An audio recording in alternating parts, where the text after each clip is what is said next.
Lots of people are concerned about their privacy when it comes to open Wi-Fi networks like those in hotels.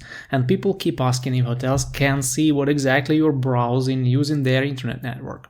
Well, the answer is yes and no, and there are a couple of things you should understand. First of all, yes, the hotels can potentially track down the domain names of the websites that you visit using the router that you were connected to. But the first important thing to know is that there's usually one router covering several rooms or even the entire floor if it's not a big hotel. So if there is no dedicated router for every room, hotel staff won't be able to locate the exact computer that visited a certain website. For that, they will need to know the MAC address of your computer or smartphone, which they don't know, of course. Also, you may want to know that 99.9% of websites currently have encrypted access, which means the Wi-Fi network owner will only be able to see the website name that you visited, but they won't be able to track down your activity on those websites unless they use special equipment for that, which is only possible if you are under FBI investigation or something like that.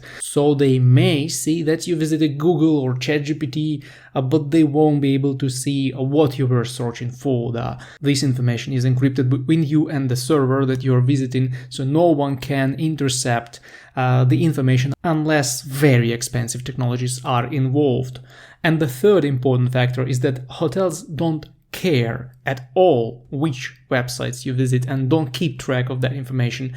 They can potentially get the list of websites you visited only if they intentionally want to do that. Other than that, they just don't care. But if you really want to protect your online activity, then also remember that VPN or protected browsers like Tor will not change anything, and the router administrator will still be able to track down the domains that you visited. So in this case, only use your private internet connection and don't use open Wi-Fi networks.